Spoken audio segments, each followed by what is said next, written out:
Hi pet lovers, ടെസ ചാർലിയിലെ പുതിയൊരു വീഡിയോയിലേക്ക് സ്വാഗതം. അപ്പോൾ ഇന്ന് നമ്മൾ വന്നിരിക്കുന്നത് ട്രിവാൻഡ്രം ജില്ലയിലാണ്. ശരിക്കും ഞാനിന്ന് കുറച്ച് എക്സൈറ്റഡ് ആണ്, ബിക്കോസ് ഗോൾഡൻ റിട്രൈവറിൻ്റെ വീഡിയോ നമ്മുടെ ചാനലിൽ ഇതുവരെ ചെയ്തിട്ടില്ല. സോ നമ്മൾ നല്ല കിഡിലൻ ക്വാളിറ്റി ഉള്ള ഗോൾഡൻ ബഡീസിനെയാണ് ഈ ഒരു വീഡിയോയിലൂടെ കാണിക്കാനായിട്ട് പോകുന്നത്. അപ്പോൾ കൂടുതൽ ഡീറ്റെയിൽസ് അവരുടെ ഓണറായ വിനോദ് ചേട്ടനോട് നമുക്ക് ചോദിക്കാം. ഇതാണ് വിനോദ് ചേട്ടൻ. അപ്പോൾ വ്യൂവേഴ്സിന് വേണ്ടിയിട്ട് കറക്റ്റ് ട്രിവാൻഡ്രത്ത് എവിടെയാണെന്ന് പറഞ്ഞു കൊടുക്കും. എൻ്റെ പേര് വിനോദാണ്. എൻ്റെ സ്ഥലം എന്ന് പറയുന്നത് തിരുവനന്തപുരം ജില്ലയിൽ പാറശാലയാണ് എൻ്റെ സ്ഥലം. എൻ്റെ കെനൽ നെയിം സ്റ്റൈക്കിൻ റിട്രീവേഴ്സ് ആണ്. പാറശാല അത്യാവശ്യം ഗോൾഡൻ റിട്രീവർ നല്ല രീതിയിൽ ബ്രീഡ് ചെയ്യുന്ന ഇപ്പം അത്യാവശ്യം ഞാൻ മാത്രമാണ് അത്യാവശ്യം. അപ്പം സ്റ്റൈക്കിൻ റിട്രീവേഴ്സ് കെനൽ ചോദിച്ച ആൾക്കാർ അത്യാവശ്യം എല്ലാവർക്കും അറിയപ്പെടും. പിന്നെ ഇപ്പം കേരളത്തിനകത്തും അത്യാവശ്യം പുറത്ത് ഞാൻ അറിയപ്പെടുന്നുണ്ട്. ഗോൾഡൻ പാറശാല വിനോദ് എന്ന് പറഞ്ഞാൽ അത്യാവശ്യം ആൾക്കാർ അറിയപ്പെടുന്നുണ്ട്. പാറശാല എന്ന് പറയുമ്പോൾ തന്നെ ഗോൾഡൻ റിട്രൈവർ അറിയപ്പെടുന്നുണ്ട്. അപ്പൊ നിങ്ങളിപ്പോ വീഡിയോയിൽ കാണുന്ന നല്ല ക്വാളിറ്റി ഉള്ള റിട്രൈവേഴ്സിനെയാണ്. അപ്പൊ ഇവന്റെ പേരെന്താ വരുന്നത്? ചേട്ടൻ പിടിച്ചോണ്ടിരിക്കുന്നത് ഇവന്റെ പേര് ബോൾട്ട് ആണ്. ബോൾട്ട്. ഇയാളുടെ പേര് ആരോൺ. അപ്പം പിന്നെ ചേട്ടന്റെ ഡോഗ്സിലാണെങ്കിൽ ഷോയിൽ ഇറങ്ങിയിട്ടുള്ളവരുണ്ടായിരുന്നല്ലോ. അത് നമ്മൾ ആരോൺ ആണ് ഷോയിൽ ഇറങ്ങിയിട്ടുള്ളത്. അപ്പൊ ഈ ഞാൻ പിടിച്ചിരിക്കുന്ന ആരോൺ ആണ് ഡോഗ് ഷോയ്ക്ക് ഇറങ്ങിയിട്ടുള്ളത്. അത് എവിടെയായിരുന്നു ഡോഗ് ഷോ? നമ്മൾ ഡോഗ് ഷോ കന്യാകുമാരി ഷോയ്ക്ക് ഉണ്ടായിരുന്നു, ട്രിവാൻഡ്രം, പിന്നെ കൊച്ചി. നമുക്ക് ഇവിടെ വിൻ ചെയ്ത് കൊച്ചി ഷോയ്ക്ക് കന്യാകുമാരി ഷോയ്ക്കാണ് രണ്ട് ഷോയ്ക്ക് വിൻ ചെയ്തിട്ടുണ്ട്. ഓക്കെ, അപ്പം ഇതാണ് ആരോൺ, ഇതാണ് ബോൾട്ട്. പിന്നെ റിട്രൈവറിനാണോ ആദ്യമായിട്ട് വാങ്ങിച്ചത്? ഏത് ഡോഗിനായിരുന്നു ആദ്യമായിട്ട് വാങ്ങിച്ചത്? ആദ്യമായിട്ട് ഞാൻ ഡോഗ്സ് വാങ്ങുന്ന ഒരു ഡെയിന് തുടങ്ങിയതാണ്. ഗ്രേഡൈൻ ആയിരുന്നു. അപ്പൊ ഗ്രേഡൈൻ ഉണ്ടായിരുന്നു, ജർമ്മൻ ഷിപ്പേർഡ് ഉണ്ടായിരുന്നു, റോട്ട്, ലാബ്, എല്ലാ ഡോഗ്സും ഉണ്ടായിരുന്നു. കൂടെ ഒരു ഗോൾഡൻ ഫീമെയിൽ ആണ് ഉണ്ടായിരുന്നത്. ഒരുവിധപ്പെട്ട എല്ലാ ഡോഗ് ബ്രീഡ്സിനെയും ട്രൈ ചെയ്തിട്ടുണ്ട്. ട്രൈ ചെയ്ത് ലാസ്റ്റ് എന്തും സൂട്ടബിൾ ആവുന്ന ഗോൾഡൻ റിട്രീവർ ആയതുകൊണ്ടാണ് നമ്മൾ ഗോൾഡൻ റിട്രീവർ മാത്രം ഫോക്കസ് ചെയ്തത്. അപ്പൊ ബാക്കിയുള്ള ബ്രീഡ്സിൽ നിന്ന് എന്ത് പറ്റി ഇവരെ ഇഷ്ടപ്പെടാനായിട്ട്? അപ്പൊ എന്ത് പറ്റിയപ്പം ഡോഗ്സ് എല്ലാം നല്ല ഫ്രണ്ട്ലി ആണ്, പക്ഷെ അതിനെക്കാളും ഏറ്റവും ബെറ്റർ ഫ്രണ്ട്ലി ആകും. പിന്നെ നമ്മളോട് ഒന്ന് അറ്റാച്ച്മെന്റ് ആയി നിൽക്കുന്ന ഗോൾഡൻ റിട്രീവർ അതാണ് ഗോൾഡൻ റിട്രീവർ ഞാൻ കാണുന്നത്. നല്ല ഫാമിലിയാണ്, നല്ല ഫാമിലി മെമ്പർ പോലെ, അതുപോലെ തന്നെ നല്ല എല്ലാവരുമായിട്ട് ഫ്രണ്ട്ലി ആവും. നല്ല നല്ലതായിട്ട് ഫ്രണ്ട്ലി ആവും.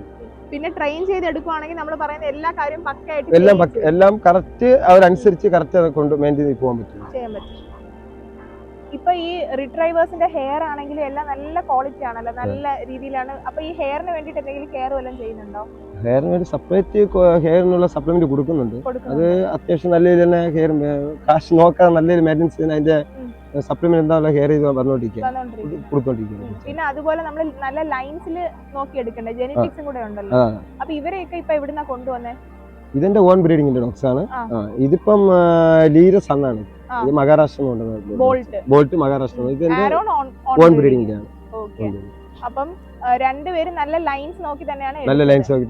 ഓക്കെ, അപ്പം ബോൾട്ടിനെ അഡൽട്ട് സ്റ്റേജിലായിരുന്നോ കൊണ്ടുവന്നത്? അതായത് ഒരു 1.25 വയസ്സ് സ്റ്റേജിലാണ് ബോൾട്ടിനെ കൊണ്ടുവന്നത്. അപ്പൊ 1.25 വയസ്സിൽ കൊണ്ടുവന്ന സമയത്ത് ആൾക്ക് നമ്മളോട് ഇണങ്ങാനൊക്കെ ചെറിയ ബുദ്ധിമുട്ട് അങ്ങനെ വല്ലതും ഉണ്ടായിരുന്നോ? ഒരു കുഴപ്പമില്ല. അതാണ് ഗോൾഡ് ആക്ച്വലി ഫ്രണ്ട്ലി ആണ്. അപ്പൊ അത്യാവശ്യം വേറെ ബുദ്ധിമുട്ടൊന്നുമില്ല, നല്ല ഫ്രണ്ട്ലി ആണ്. നമ്മൾ പറയുന്ന പോലെ നല്ല അറ്റാച്ച്മെന്റ് ആണ്. ഗോൾഡ് എന്ന് പറഞ്ഞാൽ പൊതുവെ നമ്മൾ നല്ല ഫ്രണ്ട്ലി ആണ്, നല്ല അറ്റാച്ച്മെന്റ് ആയിട്ട് നിൽക്കുന്നത്. എനിക്ക് തോന്നുന്നു പെട്ടെന്ന് സ്ട്രേഞ്ചേഴ്സ് വന്നാലും അവരുമായിട്ട് പെട്ടെന്ന് അടുക്കും. ഞാനുമായിട്ട് പരിചയമില്ലെങ്കിൽ ഞാനുമായിട്ട് നല്ല ഫ്രണ്ട്ലി ആയിട്ടുണ്ട്. ഓക്കെ, പിന്നെ ഇവരുടെ ഫുഡ് കാര്യങ്ങളൊക്കെ എങ്ങനെയാ? ഇവിടെ ഫുഡ് കാര്യങ്ങൾ റൈസ് ആണ്, ചിക്കൻ റൈസ്. അതായത് ഞാൻ ആഴ്ചയിൽ ഒരിക്കൽ ഫുഡ് മാറ്റി കൊടുക്കും. ഈ ആഴ്ച ചിക്കൻ റൈസ് ആണെങ്കിൽ പിറ്റേ ദിവസം അടുത്ത ആഴ്ചക്ക് ബീഫും റൈസും. അത് കഴിഞ്ഞ് ഫിഷ് ഇടാറുണ്ട്. ഒരു മാസത്തിൽ 4 പ്രാവശ്യം മെനു മാറ്റി എടുക്കും. വെജിറ്റേറിയൻ കൊടുക്കാറുണ്ട്. ഇവർക്ക് ഏറ്റവും ഇഷ്ടം വെജിറ്റേറിയൻ ആണ്. പക്ഷെ വെജിറ്റേറിയൻ അങ്ങനെ അവര് ഫുള്ളാ കൊടുക്കാനും പാടില്ല. അപ്പൊ അതുകൊണ്ട് വെജിറ്റേറിയൻ, ചിക്കൻ, ഫിഷ്, ബീഫ് അങ്ങനെ കവർ ചെയ്ത് കൊടുത്തോണ്ടിരിക്കും. നല്ല വിറ്റമിൻസ് കാര്യങ്ങളൊക്കെ കിട്ടാൻ ഇടയ്ക്ക് വെജിറ്റേറിയൻ കൊടുക്കുന്നു. മാറി കൊടുക്കും. അപ്പൊ ഡോഗ്സിനാണെങ്കിൽ ഫുഡ് കഴിക്കുമ്പോൾ ബോറടില്ല. നല്ല അവർക്ക് ഇഷ്ടപ്പെട്ട ആഹാരം കൊടുക്കുന്നത് കൊണ്ട് അവർ ആ ഒരു ആഹാരം ഇഷ്ടപ്പെട്ട് കഴിക്കുന്നുണ്ട്. ഇപ്പൊ നമ്മുടെ ഈ ഡോഗില്ലേ, ഇത് കുറച്ചും കൂടെ ഡാർക്ക് ഗോൾഡ് ആണല്ലോ, അതെന്താ? ഇത് കളറിൽ തന്നെ 4 വെറൈറ്റി കളറുണ്ട് ഡോഗ്സ്.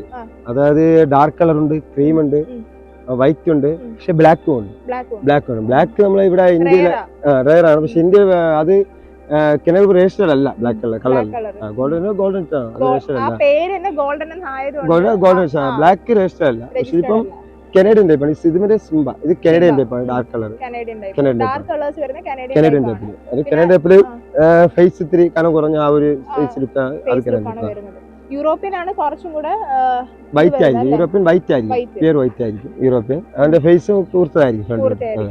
അപ്പം അമേരിക്കൻ ആണോ കുറച്ചും കൂടെ കോമ്പാക്ട്?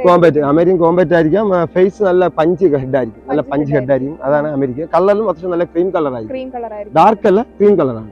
ഇപ്പൊ ഡിമാൻഡ് എനിക്ക് തോന്നുന്നു എല്ലാവർക്കും നല്ല ഈ ഒരു കോമ്പാക്ട് ആയിട്ട് പഞ്ച്, അതായത് അമേരിക്കൻ ടൈപ്പാണ് കൂടുതൽ ആൾക്കാർ ചോദിക്കുന്നത്. അത് അമേരിക്കൻ ടൈപ്പ് ചോദിക്കും, കാരണം പഞ്ച് ഹെഡിന്റെ ഫേസ് അനുസരിച്ച് ആൾക്കാർ അമേരിക്കൻ. പക്ഷെ അതിനൊരു കളർ ചോദിച്ചു വരുന്ന ആൾക്കാരുണ്ട്, ഡാർക്ക് കളർ ചോദിക്കുന്നു. പിന്നെ വൈറ്റ് ചോദിക്കുന്ന ടീമുണ്ട്. ചിലവർ പറയും നല്ല വൈറ്റ് വേണം, ചിലവർ പറയും നല്ല ഗോൾഡൻ വേണം, നമ്മൾ ഈ ഒരു സിംബെ പോലെ നല്ല വേണം. ചിലവർ ഇപ്പൊ നമ്മൾ ഈ കാണുന്ന ആരോണിന്റെ ഷെയ്ഡ് വേണമെന്ന് പറയും. ഇപ്പം ഈ ഇത്രയും ഡോഗ്സിനെ ചേട്ടൻ തന്നെയാണോ ഹാൻഡിൽ ചെയ്യുന്നത് അതോ? അല്ല, എന്തായാലും ഒറ്റ പാടാണ്, ബുദ്ധിമുട്ടാണ്. വീട്ടിൽ അച്ഛനമ്മ കൂടുതൽ വൈഫാണ് കൂടുതൽ സപ്പോർട്ട്. വൈഫാണ് മാക്സിമം എല്ലാം, വീട്ടിലുള്ള വൈഫ് തന്നെ മാക്സിമം. ഞാൻ ഇല്ലാത്ത സമയം ഞാൻ പുറത്ത് പോകാറുണ്ട്, പാർട്ടിയുമായിട്ട് ബന്ധപ്പെട്ട് പുറത്ത് പോകാൻ വൈഫാണ് നോക്കുന്നത്. കംപ്ലീറ്റ് നോക്കുന്ന വൈഫാണ്. ഇപ്പം ഈ പിള്ളേരും ഒക്കെ ഫുഡൊക്കെ കൊടുക്കുകയും അതാ നോക്കുന്നത്. ഇപ്പൊ പിള്ളേർക്കാണെങ്കിൽ ഇവരെ ഈസിലി ഹാൻഡിൽ ചെയ്യാൻ പറ്റും. മോനൊക്കെ മാക്സിമം ഇവരെ കൂടെ ആയിരിക്കും. സ്കൂളിൽ പോയിട്ട് വന്നു കഴിഞ്ഞാൽ ഇവരെ കൊണ്ട് കൈ നടക്കുകയും പിന്നെ അയച്ചു വിട്ട് കഴിഞ്ഞാൽ ഇറങ്ങിയിട്ടുണ്ട്, അതിൻ്റെ അത് കളിക്കാനൊക്കെ ഇവരെ കൂടെ. പിള്ളേരുടെ കൂടെ ടൈം സ്പെൻഡ് ചെയ്യാൻ ഇവർക്ക് ഭയങ്കര ഇഷ്ടമാണ്.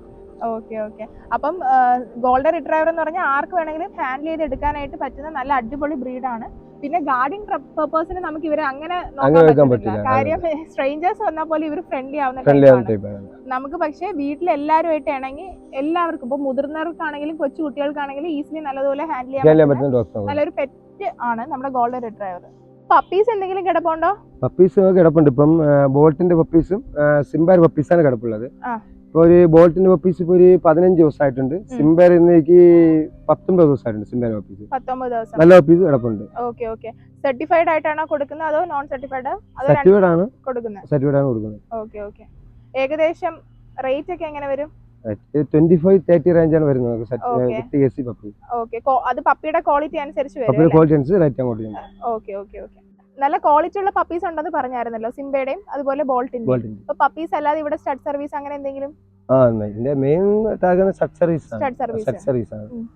അത്യാവശ്യം നല്ല രീതിയിൽ സർവീസ് ഉണ്ടെങ്കിൽ 10 മെയിലുണ്ട്, 10 മെയിൽ ഡോഗ്സ്. നോക്കുമ്പം എല്ലാ ഡോഗ്സിനും കായ്ക്കാൻ പറ്റുന്നതുകൊണ്ട് ഇപ്പൊ കേജിലിട്ട് കായ്ക്കാൻ പറ്റും തീർച്ചയായിട്ടും. നമുക്ക് അവർ നിൽക്കത്തില്ല, അതുകൊണ്ടാണ് ഇപ്പൊ 4 ഡോഗ്സിനെ മാത്രം പരിചയപ്പെടുത്തുന്നത്. ഓക്കെ. പിന്നെ ഇപ്പം ചിലവർ ബോൾട്ടിന്റെ വേണം സിംബയുടെ വേണം എന്ന് പറഞ്ഞാൽ അങ്ങനെ വരുമായിരിക്കുമല്ലോ മീറ്റിംഗ്? അങ്ങനെ വരാറുണ്ട്. അത് ചില ഡിമാൻഡ് ചെയ്ത് കൊടുക്കാറുണ്ട്. പിന്നെ നമ്മൾ എപ്പോഴും മീറ്റിംഗ് ചെയ്യുമ്പോൾ ഫീമെയിലിന്റെ ക്വാളിറ്റിയും കൂടെ അനുസരിച്ചല്ലേ ഏത് മെയിൽ യൂസ് ചെയ്യണം എന്നുള്ളത് നോക്കിയിട്ട് ചെയ്യാറുണ്ട്. ഓക്കെ. അപ്പം നല്ല അടിപൊളിയായിട്ടുള്ള പപ്പീസിനെ വേണം, ഗോൾഡൻ റിട്രൈവറിന് നല്ല ക്വാളിറ്റി ഉള്ള പപ്പീസിനെ വേണമെന്നുണ്ടെങ്കിൽ വിനോദ് ചേട്ടനെ കോൺടാക്ട് ചെയ്താൽ മതി. എവിടെയാണെങ്കിലും, ഇന്ത്യയിലാണെങ്കിലും കേരളത്തിലാണെങ്കിലും എവിടെയാണെങ്കിലും ട്രാൻസ്പോർട്ടേഷൻ അവൈലബിൾ ആണ്. അതുപോലെ തന്നെ സ്റ്റഡ് സർവീസും ഉണ്ട്. ഓക്കെ. അപ്പോൾ ഡീറ്റെയിൽസ് കാര്യങ്ങളെല്ലാം വീഡിയോയിൽ കൊടുക്കും.